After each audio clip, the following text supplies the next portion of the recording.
Between 1880 and 1930, the Ahmadiyya pioneered Islamic missionary work in Europe and America.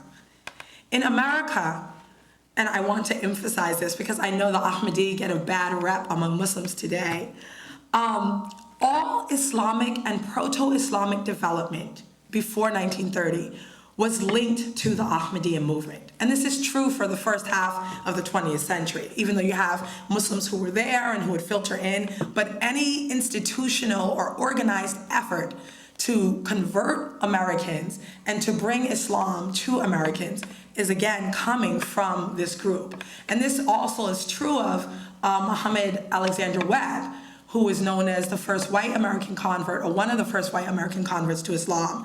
He spent about 3 to 4 years writing back and forth to Ghulam Ahmad before he even converted to Islam. So I don't think we can overemphasize the role that the Ahmadiyya played in this enough. There's actually no evidence outside of what has been written by members of the community itself to support that 1913 date. The earliest date that we have documented for Noble Drew Ali's organization is, I believe, 1925 or 1926, when the organization was actually formally incorporated in Chicago. And I don't need to point out again that 1926, of course, is after the Ahmadiyya have actually arrived and been attempting to proselytize both on the East Coast as well as the Midwest area and New England also. Still, by the end of the 1920s, Ahmadiyya strategists were aware that their forthright and sincere efforts to bring Americans to Islam had failed. They were convinced that American racism was the reason. This brings us to the fourth phase, which is from 1930 to 1959. And at this time, the Ahmadiyya are aware that A, the strategies that they expected to work in the United States are not going to, and B, that American religious thinkers are actually aware of the efforts that they've made up to this time. In 1930, W.D. Farad Muhammad arrived in Detroit, Michigan on an undercover Lahore Ahmadiyya assignment. Farad used the tool of religious syncretism and the language of satire to establish his mission. He warned his impoverished African-American listeners that he could not disclose his true or complete identity, but that they would learn more about him when the time was right. For now, they should know that they had been tricked out of the nature that God created them in and robbed of their original identity as righteous Muslims. He presented himself as the Islamic Mahdi and Christian Messiah, as Mirza Ghulam Ahmad had done 30 years earlier. Farad's Islam was a blend of the American religious culture, African-American migrant culture, and the unique aspects of Ahmadiyya eschatology, particularly the Ahmadiyya understanding of God's message. And I have just a tiny brief mention as an epilogue to the outline.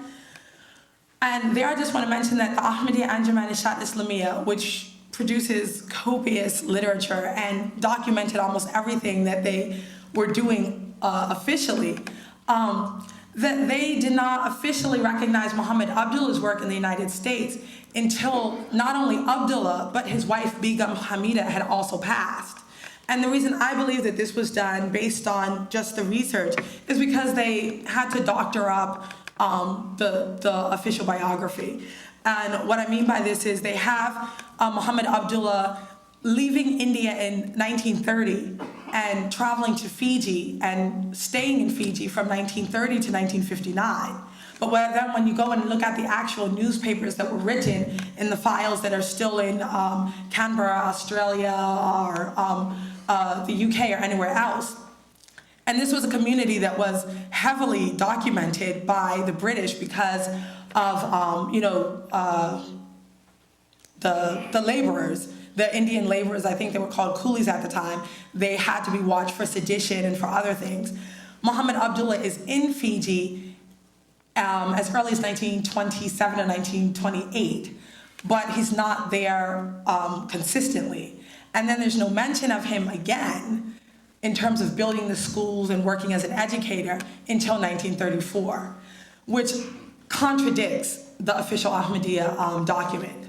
Also, the Ahmadiyya claim that they did not send an Ahmadiyya missionary to Fiji until 1930, but in 1927, they mention, they have newspaper articles that were contemporary for that time, celebrating the arrival of their Ahmadiyya missionary to Fiji in 1927. And again, this contradicts their 21st century writings stating that Muhammad Abdullah was their first missionary sent in. And the history is replete with evidence similar to this, where the stories just do not match. The few short articles mentioning Muhammad Abdullah in Ahmadi English language journals are also published posthumously and often present contradicting information regarding Abdullah's history in a manner supporting the notion of a cover-up, particularly regarding when Abdullah initially arrived in Fiji. So that concludes the outline presentation, and as long as we have time, I'd like to open up the floor for any questions that you might have. Thank you.